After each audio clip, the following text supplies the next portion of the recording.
இஸ்லாம் என்றால் என்ன? 5 நேர தொழுகை இல்லை. இந்த உலகத்திலே வெற்றி பெறுவதற்கு ஒரே ஒரு தூது செய்தி, லைஃப் ஸ்டைல், வாழ் ஒழுங்கு இஸ்லாம். மறு உலகத்திலே வெற்றி பெற வேண்டுமா? இஸ்லாம். இஸ்லாம் என்றால் என்ன? அகீதா, இபாதத், முஆமலாத், முஆஷராத், அக்லாக், தஅவா.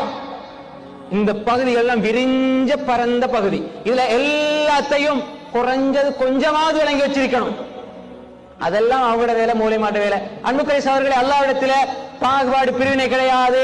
அவர் ஆலிம், இவர் ஜாஹில், இவர் ஆலிம், இவர் ஆபித். நாளைக்கு மறுமையில் அல்லாஹ் கேட்க மாட்டான். எல்லா கேள்வியும் உங்ககிட்ட கேட்பான். மா தீனுக்கண்டா தீன், இஸ்லாம். முடிஞ்சு. நீ என்ன தெரிந்து வைத்திருக்கிறாய்? இஸ்லாம் என்று சொல்கிறாயே, உனக்கு அக்கீதா என்ன தெரியும்? ஹதீஸ் என்ன தெரியும்? ஃபிக்ஹ் என்ன தெரியும்? தஃப்சீர் என்ன தெரியும்? தாரீഖ் என்ன தெரியும்? கொஞ்சமாவது யாராவது இந்த கேள்வி இருக்கு சோர்களே, இந்த கேள்வி எல்லாம் கேட்பாங்க. இது வார்த்தையா சொல்லி முடிக்க முடியாது, வாழ்க்கையா